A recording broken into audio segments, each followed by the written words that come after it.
परवेज़ दरवाज़ा खोल के अंदर आता है और बहुत गुस्से में होता है। यहाँ पे कौसर एकदम चौंक जाती है, दरवाज़ा उसके सामने ही गिरता है और वो एकदम से देखने लगती है। परवेज़ अंदर आता है और उससे पूछता है कि सहर कहाँ है। वो कहती है क्या हुआ आपको, आपने दरवाज़ा क्यों तोड़ दिया, आपने खटखटाया होता, मैंने खोल दिया होता। वो कहता है कि सहर कहाँ है। वो कहती है कि वो घर पे नहीं है। यहाँ पे परवेज़ चिल्लाते हैं और पूछते हैं कहाँ गई है वो कहती है कि वो मेहंदी अपना कपड़ों का नाप देने गई है। वो नाजिमा बी का फ़ोन आया था तो वो घर गई है। यहाँ पे परवेज़ कहते हैं कि तुम क्यों नहीं गई उसके साथ, फिर तुम यहाँ पे क्या मूंग डल रही थी। वो कहती है आपने ही तो ये मुझे पोशाकें बनाने के लिए कहा था, अगर नहीं करती तो आप हम पे चिल्लाते, इस वजह से। एक काम करती हूँ, आपके लिए अदरक वाली चाय बनाती हूँ और लौंग भी डालती हूँ, अच्छा होगा। और वो किचन में चली जाती है और यहाँ पे परवेज़ कौसर को देखते रहते हैं। दूसरी तरफ माहित वो रास्ते पे चल रहा होता है, उतने में उसे कॉल आता है। वो फ़ोन उठाता है और कहता है हाँ डॉक्टर साहब, आज आपने हमें कैसे याद किया। तभी यहाँ पे डॉक्टर साहब उसे कहते हैं कि मुझे आपकी मदद की ज़रूरत है। यहाँ पे माहित कहते हैं हाँ बोलिए ना। तभी डॉक्टर साहब कहते हैं आप परवेज़ बेग को जानते हैं, वो आपके यहाँ पे ही कहीं मस्जिद में काम करते हैं नज़दीक। यहाँ पे माहित कहते हैं हाँ जानते हैं, बोलिए ना क्या काम है। डॉक्टर साहब कहते हैं वो आज एयरपोर्ट पे गिर गए थे, उनके सर पे चोट आई है। यहाँ पे माहित को याद आता है जो सहर ने कहा होता है अब्बू भी आए थे लेकिन उनके सर पे चोट आई है, इसलिए वो घर चले गए। यहाँ पे माहित कहते हैं हाँ तो इसमें हम क्या कर सकते हैं बोलिए। तभी डॉक्टर साहब कहते हैं वो घर चले गए हैं और उनके सर पे बहुत गहरी चोट आई है और हम जानते हैं कि वो उसमें कुछ भी बड़बड़ा सकते हैं, उल्टी सीधी बातें कर सकते हैं। इस वजह से हम चाहते हैं कि आप उनके घर जाए और उनको घर से बाहर निकलने नहीं दीजिए, क्योंकि वो रिपोर्ट्स भी लेके नहीं गए और रिपोर्ट्स के हिसाब से वो बहुत ही बुरी हालत में है। यहाँ पे माहित कहते हैं ठीक है, हम किसी भी तरह से आपको मदद कर पाए यही बहुत है, कोई बात नहीं, हम चले जाते हैं। और फिर डॉक्टर साहब टैक्सी बुलाते हैं और टैक्सी में बैठ के चले जाते हैं। यहाँ दूसरी तरफ चाय बना रही होती है कौसर, उतने में वहाँ पे परवेज़ आते हैं और ये कौसर को देखते हैं। कौसर मन में कहती है एक बार हमारी बच्ची दिल्ली पहुँच जाए फिर देखती हूँ ये कितने सितम करते हैं, इनका सितम करना बंद नहीं होगा और फिर हम दिखाएंगे इनको। और उतने में ही यहाँ पे परवेज़ नीचे बैठते हैं और वापस से कौसर को पूछते हैं सहर कहाँ है। वो कहती है आपको बताया तो सही, वो नाजिमा बी के साथ। और परवेज़ उसका हाथ पकड़ते हैं और चाय जो बन रही होती है उसके ऊपर रखते हैं। वो कहती है ये आप क्या कर रहे हैं, दुख रहा है, जल रहा है हमें। वो कहते हैं कि मुझे सच सच बताओ सहर कहाँ है। वो कहती है कि मैंने आपको बताया ना वो नाजिमा बी के साथ। वो कहता है सच सच बताओ, ऐसा है ना कि 100 शैतान मरे थे तभी ये तुम्हारा फरिश्ता शोहर जन्म लिया था, इसलिए मुझे सच सच बताओ सहर कहाँ है। उतने में आवाज़ आती है कोई है। अब ये माहित यहाँ पे आ गया। परवेज़ उस तरफ चले जाते हैं। यहाँ पे कौसर अपना हाथ उस पर फूंक मार रही होती है क्योंकि वो जल रहा होता है। यहाँ पे परवेज़ माहित को देखते हैं और माहित वो टूटे हुए दरवाजे को देख रहा होता है। परवेज़ बहुत ही डर जाते हैं कि अब इन्हें क्या जवाब दे। वो माहित को देखते हैं और कहते हैं अरे आप, और वो माहित की तरफ आते हैं। तभी माहित पूछते हैं कि ये दरवाज़ा कैसे टूट गया। परवेज़ कहते क्या क्या कहा आपने। वो कहते ये दरवाज़ा कैसे टूट गया। अभी फिर परवेज़ उसको कुछ समझ में नहीं आता लेकिन वो बहाना बना लेता है कि जब हम बाहर से आए तभी हमने दरवाज़ा खटखटाया था, हमारी बेगम वो कौसर वो घर पे अकेली थी, हमें लगा कि कोई चोर घुस आया होगा तो इसलिए हमने दरवाज़ा तोड़ दिया। माहित कहते फिर माहित पूछते हैं कि मिला। परवेज़ पूछते कौन। माहित बोलते हैं चोर। फिर परवेज़ हंसते और कहते अरे नहीं नहीं वो कोई था ही नहीं, हमें ऐसा लगा। फिर हमने सोचा कि परवेज़ बेग के यहाँ चोर कैसे आ सकता है, वो आ ही नहीं सकते, लेकिन तब तक हमने दरवाज़ा तोड़ दिया था। और फिर परवेज़ कहते आइए ना आप अंदर आइए। माहित को डॉक्टर साहब की बातें याद आती है, वो कुछ भी बड़बड़ा सकते हैं, ये बहुत ही सीरियस मैटर है। और यही सोचते सोचते माहित अंदर आते हैं। यहाँ पे परवेज़ कहते आइए ना आइए यहाँ पे बैठिए। और माहित वहाँ पे बैठते हैं और परवेज़ कुछ सोच रहे होते हैं, वो बहुत ही टेंशन में थे। और माहित परवेज़ को देखते हैं, परवेज़ बैठने ही जा रहे होते, उतने में पानी बोलते हैं। तभी यहाँ पे माहित कहते हैं आपको पानी चाहिए, रुकिए मैं लाता हूँ। परवेज़ कहते आप क्यों, नहीं नहीं वो। तभी माहित कहते हैं यहाँ पे है ना, यहाँ पे जाना है ना। और वो माहित जा ही रहा होता है, उतने में कौसर बाहर ट्रे लेके आ जाती है। कौसर माहित को सलाम वालेकुम कहती है, वो भी वालेकुम सलाम कहते हैं। वो कहती है हम चाय और पानी लेके ही आए हैं, और वो टेबल पे वो रखती है। और फिर परवेज़ माहित को बैठने के लिए कहता है और घूर घूर के कौसर को देख रहा होता है। कौसर अंदर चली जाती है और फिर परवेज़ माहित को कहता है लीजिए ना, और चाय का कप माहित को देते हैं। माहित वो चाय का कप लेते हैं और परवेज़ को देख रहे होते हैं। दूसरी तरफ सहर गाड़ी में अपने ईयरफोन्स लगा के गाना सुन रही होती है और रो रही होती है क्योंकि उसे अपनी अम्मी की याद आती है। वो वही याद करती है जो एयरपोर्ट में उसकी अम्मी ने उसे गले लगाया था और उसे कहा था कि तुम अकेली जाओ, मैं हूँ ना यहाँ पे, हमारी मंजिल एक है। यही सब सोच रही होती है और वो रो रही होती है। और फिर दूसरी तरफ यहाँ पे माहित और परवेज़ चाय पी रहे होते हैं। माहित बहुत कुछ सोच रहा होता है और परवेज़ उसे देख रहा होता है। दूसरी तरफ वापस यहाँ पे शहर को दिखाया, वो अपनी अम्मी की याद में होती है। माहित चाय पीते पीते कुछ सोच रहा होता है, उतने में ही परवेज़ कहता है चाय अच्छी बनी है ना। यहाँ पे माहित सिर्फ परवेज़ को देखता है, तभी फिर परवेज़ कहता है नहीं नहीं इतनी भी अच्छी नहीं बनी है, और फिर वो कप रख देता है। यहाँ पे सिर्फ माहित परवेज़ को देख रहा होता है, उसे ऑब्जर्व कर रहा होता है क्योंकि जो डॉक्टर साहब ने कहा है उस वजह से। यहाँ पे फिर परवेज़ माहित को पूछते हैं आप यहाँ कैसे आना हुआ। वो कहते क्या, वो बोलते नहीं आप कैसे आना हुआ है यहाँ पे। तभी माहित कहते हैं हम बस यहाँ बाजू की गली में थे तो सोचा आपके हालचाल पूछ लूँ। वो कहता है अच्छा। और दूसरी तरफ यहाँ पे वापस शहर को दिखाया, शहर उदास होती है और ये ड्राइवर शहर को देख रहा होता है। और फिर शहर को समझ में आता है कि ड्राइवर उसे ही देख रहा है। वो अपने कान से ईयरफोन्स निकालती है और कहती है क्या हुआ भाई साहब। ड्राइवर कहता है कि मैंने आपको कहीं देखा है। और फिर वो कहते हैं आप माहित भाई की होने वाली दुल्हन है ना।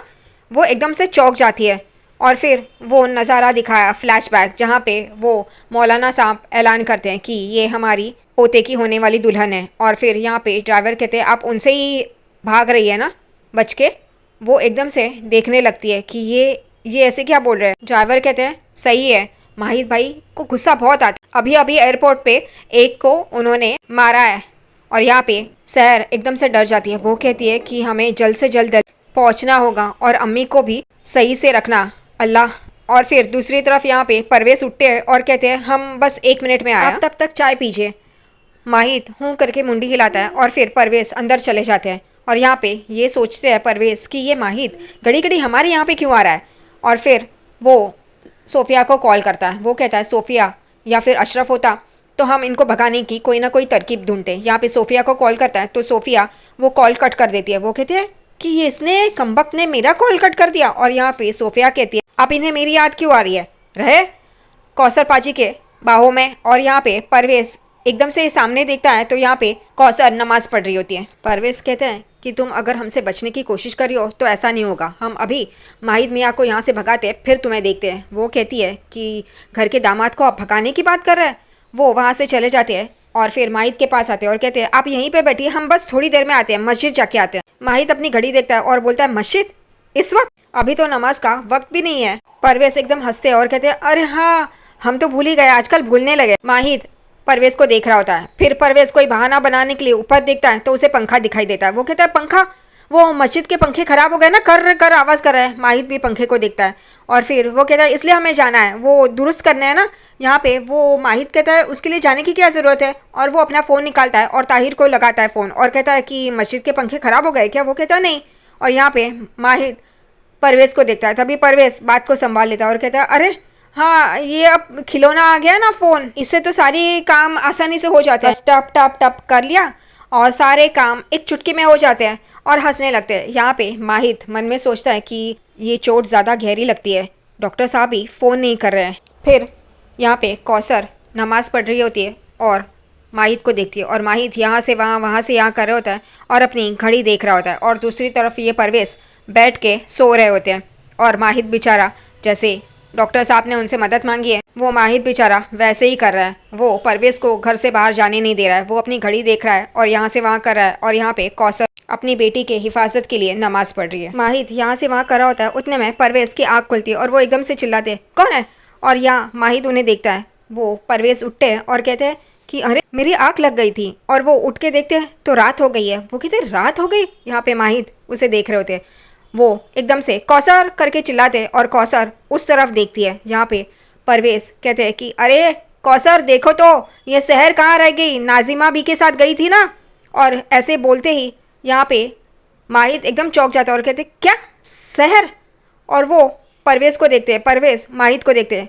यहाँ पे माहिद कहता है आपके रिश्तेदार एयरपोर्ट से आने वाले थे ना, आप फ़ोन करके पूछे ना आ गए क्या। और यहाँ पे कौसर एकदम से सुनने के लिए आगे आ जाती है क्योंकि उसे पता है कि एयरपोर्ट पे शहर है लेकिन कोई रिश्तेदार तो आने वाला नहीं है। यहाँ पे परवेज़ कहते रिश्तेदार, हमारे तो ऐसे कोई रिश्तेदार आने वाले नहीं थे, ये क्या बोल रहे हैं आप।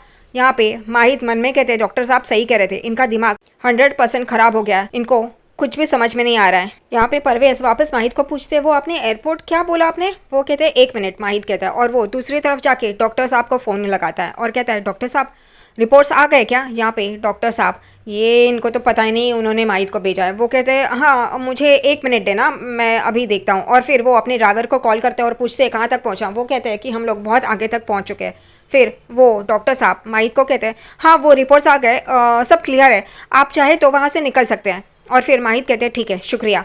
और फिर वो परवेज़ को कहते हैं माहिद कि अब हम यहाँ से चलते हैं। वो परवेज़ कहते हैं ठीक है, और माहिद वहाँ से निकलता है और परवेज़ माहिद को देख रहे होते हैं और फिर अपने स्लीव्स ऊपर कर रहे होते हैं। परवेज़ पीछे मुड़ के कौसर को देखता है और कौसर डर जाती है, वो पीछे पीछे होती है।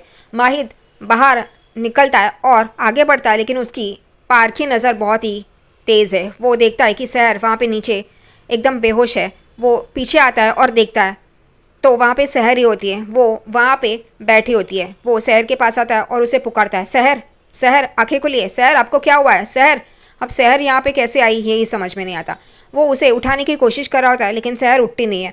आखिरकार वो अंदर भी देखता है कि कोई आ सकता है बुलाए, लेकिन फिर वो सहर को उठाने की कोशिश वापस दोबारा करता है और फिर आखिरकार वो उसे उठाता है और वो अंदर की ओर घर के अंदर सहर को उठा के लेके जाता है। वो बेचारा सहर के चेहरे को देख रहा होता है, वो बेहोश क्यों है यही समझ में नहीं आ रहा उसे। वो उसे बहुत ही प्यार से उठा के अंदर लेके आ रहा होता है। वो घर के अंदर आता है और सामने देख रहा होता है, फिर सहर को भी देखता है लेकिन वो बेहोश। यहाँ पे परवेज़ कौसर की ओर बढ़ रहा होता है, कौसर पीछे पीछे हो रही होती है और परवेज़ आगे आगे बढ़ रहा होता है। उसका गुस्सा अब कौसर पे टूटने वाला है। वो उसके कंधे पे हाथ भी रखता है और उसे कुछ बोलने ही जाए उतने में माहिद की आवाज़ आती है परवेज़ साहब। और यहाँ पे परवेज़ पीछे मुड़ के देखता है कि ये कहता है माहिद अब तक गया नहीं, कब हमारा पीछा छोड़ेगा या अल्लाह। और फिर वो बाहर आते हैं और उसके पीछे पीछे कौसर भी बाहर आते हैं। परवेज़ सामने माहिद को देखते हैं, उसकी बाहों में सहर को देखते हैं। वो कहती है सहर, सहर को क्या हुआ? और पीछे से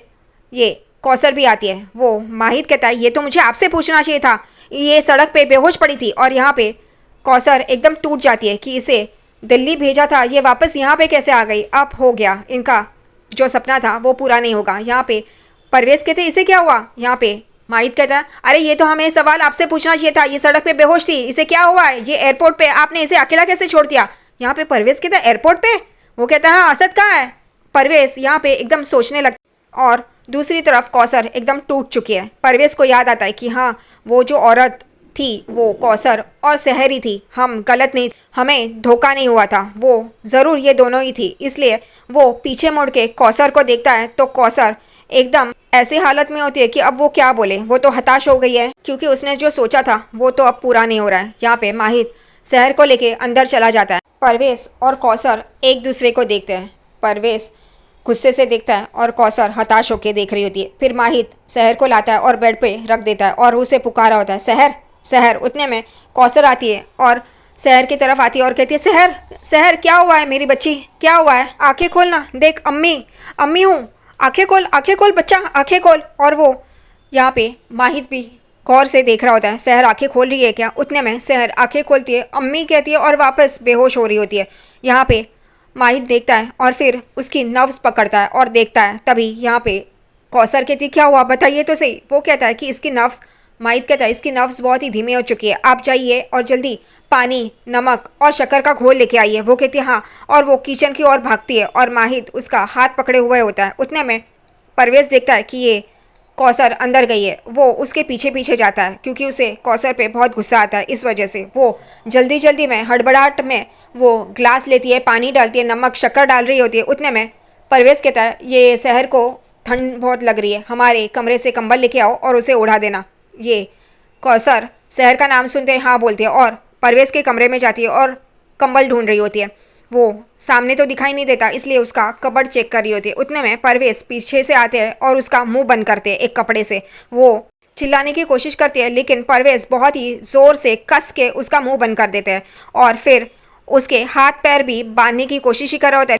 कौसर झटपटा रही होती है, सामने उसे एक गमला दिखता है, वो उसे फेंक के आवाज़ करने ही वाली होती है लेकिन उतने में परवेज़ वो पकड़ लेता है और वो कहता है कि अब तुम्हारी चालाकी बहुत होगी, अब हम वो होने नहीं देंगे। और फिर वो कौसर को नीचे फेंकता है और रस्सी ढूंढ रहा होता है और कौसर आगे आगे बढ़ के दरवाजे की ओर आ रही होती है ताकि वो माहित को इशारा कर सके या किसी को इशारा कर सके कि वो बंधी हुई है। माहित भी उस तरफ आता है और देख रहा होता है और यहाँ पे दरवाजे से वो कौसर भी आ रही होती है और वो उसे इशारा करने ही जाए उतने में परवेश उसके पैर से उसे खींचता है और अंदर की ओर ले लेता है और माहित उसके बाद वहाँ पे देखता है तो वहाँ पे कोई नहीं होता है। यहाँ पे परवेश उसके हाथ पैर बांधता है और कहता है अब तुम यहीं पे रहोगी, यही तुम्हारी सजा है, तुम बहुत चालाकी कर चुके हो, अब नहीं छोड़ूंगा मैं तुम्हें। दूसरी तरफ माहित शहर के यहाँ पे होता है। शहर खास रही होती है। माहित शहर की तरफ जाता है और उसे देख रहा होता है।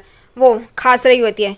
वो यहाँ वहाँ देखता है लेकिन कोई आ नहीं रहा है। वो एक तरफ देखता है कि उसकी अम्मी आ रही है क्या, वो नमक चीनी और पानी का घोल लेके, लेकिन नहीं। फिर वो शहर के पास आता है, उसे देखता है और फिर वो उसकी चप्पल निकालने के लिए जाता है। पहले तो निकालने के लिए हाथ आगे करता है लेकिन रुक जाता है और फिर वापस बेचारा यहाँ वहाँ और फिर वो तय कर लेता है कि उसकी चप्पल वो उतारेगा और फिर वो उसकी एक एक करके चप्पल वो पकड़ता है और उसे निकालता है उसके पैरों में से। पहले एक निकालता है और फिर दूसरी निकालता है और फिर उसे चद्दर ओढ़ा रहा होता है। माहित शहर की बहुत ही चिंता कर रहा होता है बेचारा। वो उसको हर तरीके से प्रोटेक्ट कर रहा होता है, उसकी हालत ठीक हो जाए, इसलिए वो वहीं पे होता है। और फिर वो वहाँ से एक कपड़ा लेता है और उस पर कुछ पानी डालता है और ये उसके सर पे रखने के लिए जाता है। उतने में वो देखता है कि उसके चेहरे पे उसका बाल है, इस वजह से वो उसे हटाने के लिए आगे उंगली करता है तो वो उसकी अंगूठे में फंस जाता है और यहाँ पे शहर चिल्लाती है आह करके और फिर वो एकदम से धीरे धीरे अपना हाथ ऊपर लेता है। वो अंगूठी निकालता है अपनी उंगलियों से और वो वहीं पे उसके साइड टेबल पे रख देता है और फिर उसके जो आगे आए हुए बाल है वो पीछे कर देता है और फिर वो जो गीला कपड़ा है उसके सर पे रखता है। यहाँ पे शहर यही बोल रही होती है कि नमूने खुराफात हमें नहीं छोड़ेंगे। यहाँ पे ये कुछ बड़बड़ा रही है, इस वजह से माहित उसकी तरफ आता है और कान लगा के सुनने की कोशिश कराता है। शहर क्या बोल रही है आप? वो कहती है नमूने खुराफात हमें छोड़ेंगे नहीं, हमारी ज़िंदगी गोदाम बना दिया। यहाँ पे माहित बेचारा शहर क्या बोल रही है आप? शहर कौन परेशान कर रहा है आपको?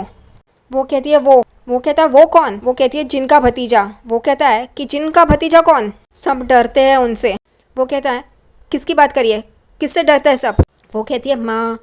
वो कहता है हाँ बोलो माँ कौन? वो कहती है माँ। वो कहता है हाँ बोलो माँ कौन? वो कहती है माहिद। और वो हाँ और एकदम से चौंक के उसे देखने लगता है क्योंकि वो उसने तो उसी का नाम लिया है। वो बड़बड़ाती है कि नाम इतना अच्छा और सारे काम उल्टे पुल्टे, और वो उसे देख रहा होता है। वो कहता है आप हमारी बात करिए, हम आपको परेशान करते हैं, आप हमारी वजह से परेशान होती है, हमने क्या किया? वो कहती है सब उनकी वजह से ख़राब हो गया। वो कहता है हमने क्या किया ख़राब? बेचारा। दूसरी तरफ ये परवेश कौसर को किसी गोडाउन या स्टोर रूम में फेंक देता है और यहाँ पे वो नीचे गिर जाती है और एकदम से बेहोश हो जाती है। वो अब उस गोडाउन या स्टोर रूम में उसे बंद कर देता है परवेश।